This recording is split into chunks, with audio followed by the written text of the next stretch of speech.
So what about these Bush tax cuts?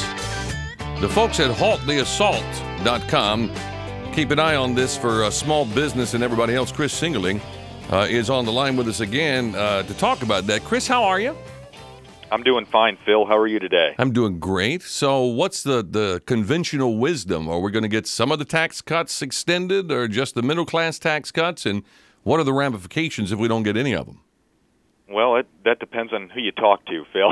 Yeah. I was just listening to the president on MSNBC talking about how important it was for the middle class to do that. But wait a minute, before you go any further, Chris, I thought that when these things were passed, they said that these were tax cuts for the rich. How can they now be saying that they're middle class tax cuts?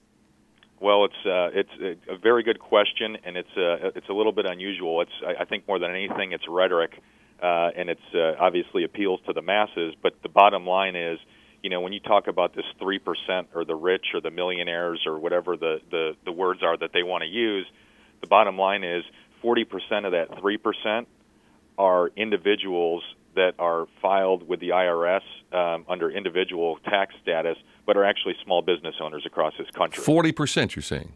40% of that 3%. So we're looking at if the rich so-called that Obama's talking about, if they don't get these tax cuts, then we're going to hit at least 40% of the small businesses out there. That's exactly right. And the National Federation of Independent Businesses statistic that they use is 40% of small businesses with companies between 20 and 250 employees also get wrapped up in all of this. So it's the bottom line is, when you look at the economic situation that we're in this country today, and the fact that small businesses are the backbone of this economy, that's exactly right. I guess the point is that with small businesses being the backbone of this economy and the U.S. economy, and the fact that small businesses are really what this country was founded on, it gives us a sense of pride and accomplishment around the country. But they provide valuable jobs and play an integral role in all of these communities. You and I know that. Everybody knows that. I think the president would admit it. And we just believe that doing something like this would be, we know it will be detrimental to those small businesses. And the fact of the matter is, we need to be preserving them and making things less difficult on them so that we can get this economy back on track. Yeah, and nobody in this administration or the Democrat Congress is even talking about cutting taxes. All we're talking about is who we're going to raise taxes on at this point. Well, that's exactly right. But you know what? That's part of that comes with the way that these folks were educated, and really just their natural mindset. None of them have ever signed the front of a paycheck. Right. Think about that, Phil. That's right. They've all signed the back of one, but they've never signed the front of one. Yeah, exactly. But they don't know what it's like to meet a payroll, to have to let somebody go because they can't afford to keep them on anymore, or to make sure that they're keeping things in the black and not in the red, so that they can feed their own family.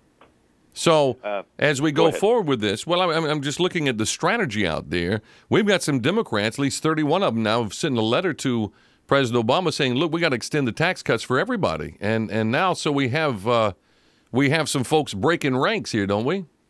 There's definitely bipartisan support for allowing or extending all of the 01-03 tax cuts. And I think that given the current political environment, and I think the feeling of a lot of those 31 Democrats that are in support of this, they really do know and understand just how important this is and how much it's going to impact people like small business owners across this country. Well, it seems like Pelosi and Reid and Obama and the Democrat leadership up in Washington have really painted themselves into a corner, because now they are admitting that tax cuts will help spur the economy, and that if you tax somebody more, it's going to be have a dampening effect on the economy. So in theory, they are believing in this, but they're playing class warfare by saying we're only going to give the tax cut extension to the middle class. So there is no logical reason for that other than they're playing class warfare, right?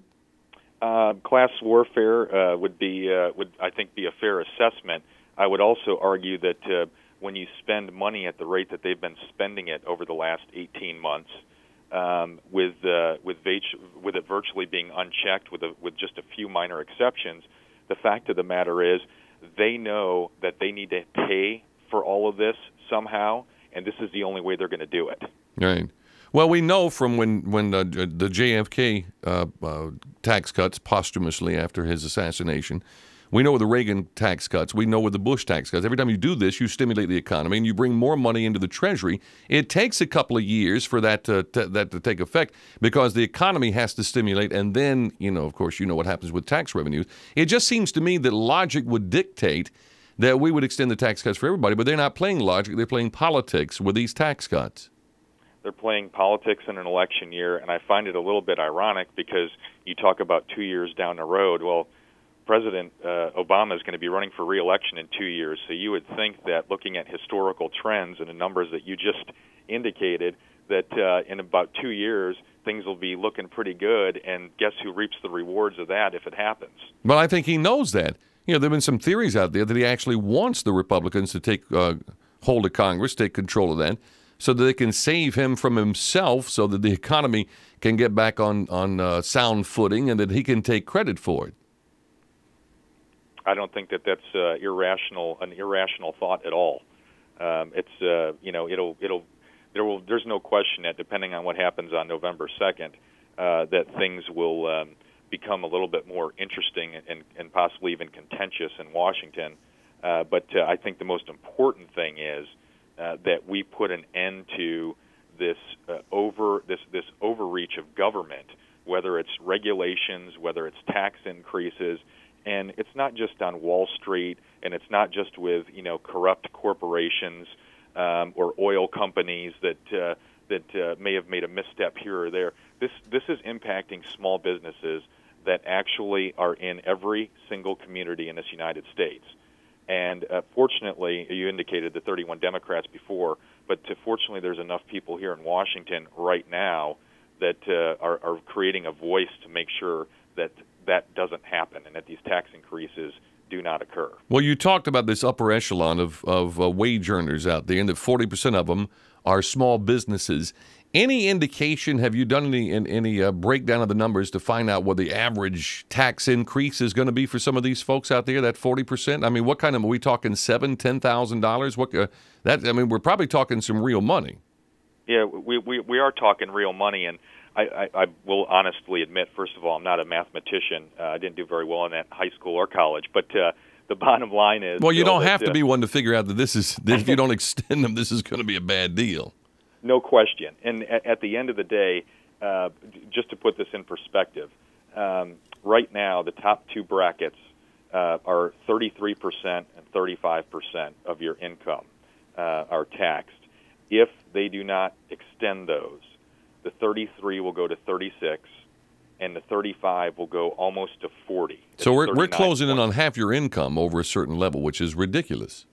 Yeah. So basically, what you're talking about is a 4% increase, so on every $100,000, you're talking about $4,000. Right. So on a small business that maybe does $1 million in revenue, while that sounds like a lot of money to an individual person, in terms of a business, that's not that large of a business. The reality is that there's a lot of restaurants in your local communities that do roughly $1 million in business in a year. But you're talking about $40,000 more in taxes. Yeah, it's ridiculous, isn't it? Well, you guys are keeping up with this at halttheassault.com. People can go there and learn more about what they can do to help and join in with you guys. Appreciate the information, Chris, as always, and thanks for the conversation. Thanks for having me, Phil. Take care. You too.